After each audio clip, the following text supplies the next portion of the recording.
स्वच्छता को लेकर राज्य स्तर से लेकर गांव स्तर तक एवं देश स्तर तक कई कार्यक्रम का आयोजन हो रहा है। इसको लेकर राज्य स्तर से भी कई कार्यक्रम का आयोजन होता है एवं कई पदाधिकारी की इस विभाग में नियुक्ति भी की गई है। इसी क्रम में दरभंगा नगर निगम में सहायक लोक स्वच्छता एवं अवशिष्ट प्रबंधन पदाधिकारी की नियुक्ति की गई है। 2 पदाधिकारी की नियुक्ति दरभंगा नगर निगम में की गई है। वहीं ये 2 पदाधिकारी जो है आज दरभंगा नगर निगम का जो गोदाम है जिसमें वाहन रखा जाता है उसमें एक बैठक की। उसमें इन्होंने जो संबंधित सफाई पदाधिकारी हैं, सफाई कर्मी हैं, उनके साथ इन्होंने दरभंगा नगर निगम में किस तरह से साफ सफाई होता है उससे इन लोगों ने लिया फीडबैक। वहीं इन लोगों ने स्पष्ट कह दिया कि पब्लिक का जो सहयोग होगा उससे ही शहर स्वच्छ रहेगा। इसी को लेकर पब्लिक का जो इसमें इन्वॉल्वमेंट होना चाहिए वो काफ़ी हद तक होना चाहिए और जो लोग अच्छे कार्य करेंगे उसको प्रशस्ति पत्र भी दिया जाएगा। इसको लेकर इन्होंने घंटों भर जो है सो इस गोदाम में की बैठक। आइए सुनाते हैं ये दोनों पदाधिकारी जो हैं सो क्या यहाँ इनकी नियुक्ति हुई है, पद पर इनकी नियुक्ति हुई है, इन लोगों का क्या कार्य क्षेत्र है, लोगों से इन लोगों का क्या कहना है। आइए सुनाते हैं दोनों पदाधिकारी ने क्या कहा। वहीं इस समय इस बैठक में नगर निगम के अन्य कर्मी भी थे उपस्थित। आइए सुनाते हैं इन दोनों पदाधिकारी ने क्या कहा। देखिए एक रिपोर्ट दरभंगा दर्शन न्यूज से मनोज झा। एक्शन कुछ नहीं सुना में लेना है, पब्लिक को जितना अवेयर करना है बस अब 1 महीना तक करें क्योंकि लंबा प्रोसेस है। इसमें घबराएंगे चाहेंगे तुरंत में रिजल्ट आए, तुरंत में थोड़ी ना। देखिए, मैं शांति रमन, सहायक लोक स्वच्छता एवं अपशिष्ट प्रबंधन पदाधिकारी दरभंगा नगर निगम में पोस्टेड हूँ। एक्चुअली हम लोग का जो वर्क है वो सफाई को मॉनिटरिंग करना और वेस्ट का मैनेजमेंट करना। इस रिगार्डिंग आज हम अपने सभी जोनल प्रभारी से मिलकर ये डिस्कस कर रहे हैं कि किस तरह से हम अपने मॉनिटरिंग कार्य को बेहतर कर सके, जिससे जो डोर टू डोर कचरा कलेक्शन हो, उसका सेग्रीगेशन हो, उसका कंपोस्टिंग हो, बेहतर तरीक़ा से हो सके। इसके अलावा हम इस पर गौर कर रहे हैं कि किस तरह से इसमें पब्लिक का पार्टिसिपेशन बने, पब्लिक को जागरूक किया जाए, पब्लिक को अवेयर किया जाए कि सेग्रीगेशन किस तरह से कर सकते हैं, घर पर भी हम कंपोस्टिंग किस तरह से कर सकते हैं और हम कचरा न फैलाएं। इसके लिए हम कोशिश करेंगे कि समय समय पर सप्ताह में एक पब्लिक जागरूकता कार्यक्रम किया जाए और जो व्यक्ति उस सप्ताह भर बढ़िया काम किए हैं उनको एक सराहना मिले और ये भी आइडेंटिफाई करने की कोशिश करेंगे कि कौन रेगुलर ऑफेंडर है, उनके खिलाफ ब्लैक लिस्ट भी निकाला जाएगा। ऑफेंडर मतलब क्या, हिंदी में समझाइए कि मतलब जो रेगुलर हमारे सहयोग नहीं कर पा रहे हैं,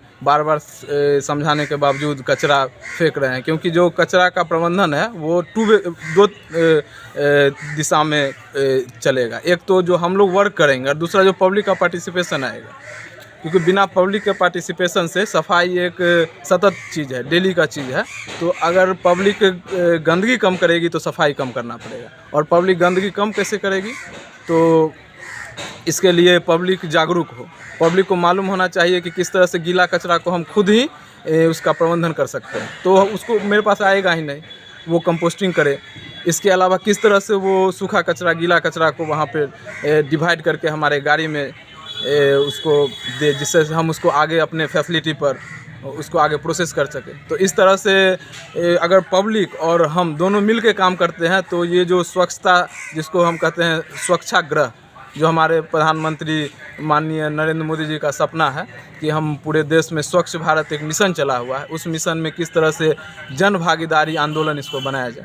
तो कब तक आपको धैर्य रखना पड़ेगा, क्योंकि सफाई जो है ये 1 दिन का चीज़ नहीं है, ये धीरे धीरे ग्राउंड में महीना 2 महीना में एक थोड़ा सा चेंज दिखने लगेगा। लेकिन इसके लिए थोड़ा सा धैर्य रखना पड़ेगा, क्योंकि बेसिक चीज़ सभी चीज़ को पब्लिक को पहले तो पब्लिक का जो एक कहते हैं नज थ्योरी, जिसमें पब्लिक के बिहेवियर को सुधारा जाता है, तो इसमें एक बार में पब्लिक का बिहेवियर सुधारना थोड़ा सा मुश्किल कार्य है। तो उसमें धीरे धीरे थोड़ा सा धैर्य रखना पड़ेगा। उसके बाद हाँ ज़रूर 1 महीने 2 महीना में थोड़ा सा दिखने लगेगा कि, क्योंकि ये स्वच्छ सर्वेक्षण जो है साल भर चलने वाला प्रोसेस है, तो इसमें लास्ट में जाके रिजल्ट 12 मंथ के लास्ट में रिजल्ट बेहतर तरीक़ा से आता है। जैसे इंदौर है जो 6 बार से लगभग टॉप कर रहा है और इस बार भी टॉप करने का उम्मीद है। एक कि यहाँ नगर निगम के पास अपना डंपिंग ग्राउंड नहीं है, कहीं ना कहीं वो समस्या उत्पन्न जरूर होगी। जी जो सर जी आप बात कर रहे हैं, इसके लिए हम 1 हफ्ता पहले से वर्क कर रहे थे इस पर। तो अभी जो हमें बेनीपुर में 10 एकड़ का जो लैंड दरभंगा नगर निगम को मिला है, हम उस ज़मीन पर जा चुके हैं, उस ज़मीन को लोकेट कर चुके हैं पार्टिकुलर,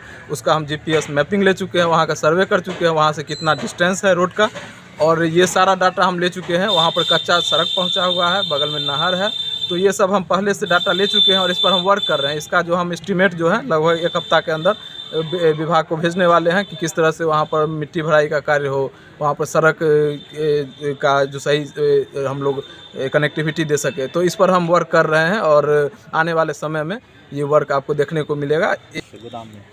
जी अभी हम लोग सभी जोनल प्रभारी से और जो लोकल यहाँ पर स्वच्छता कर्मी हैं उनसे मिलकर उनकी क्या समस्या है, वो क्या यहाँ पर फेस कर रहे हैं, यहाँ क्या कमियाँ हैं, पहले उनको जान के हम लोग एक एक्शन प्लान तैयार करने का कोशिश कर रहे हैं जो लंबे समय तक सतत प्रोसेस में रहे। जैसे ये समस्या आ रही है कि यहाँ पर कोई कर्मी पहुँच नहीं रहे हैं या उनके जगह पर कोई दूसरा नियुक्त नहीं हो पा रहा है, कहीं कचरा उठ नहीं रहा है, तो क्या क्या समस्या हो रही है। तो उस समस्या को लेकर एक बैठक यहाँ की जा रही है कि कैसे एक कंटिन्यूअस प्रोसेस बनाया जाए कि ये नहीं कि आज बना दिया कल वो नहीं चले। तो वो लगातार एक व्यवस्था तैयार करने की कोशिश की जा रही है कि वो सालों भर नहीं रहने के बाद भी, हमारे नहीं रहने के बाद भी वो प्रोसेस कंटिन्यू रहे। और ये पदाधिकारी लोग आए हैं स्वच्छता संबंधी जानकारी आपसे लेने के लिए। जी जी जी। क्या कुछ इन लोग से आपकी वार्ता हुई है? अभी हम लोग वार्ता कर ही रहे हैं। हमारे सर जो बताए हैं स्वच्छ भारत मिशन के तहत हम लोग को जो इनसे निर्देश मिलेगा उस पर हम लोग अपना कार्य करेंगे और दरभंगा को स्वच्छ एवं साफ बनाने की कोशिश और बेहतर से बेहतर करेंगे। कौन सा जगह है ये? ये दरभंगा नगर निगम गोदाम है।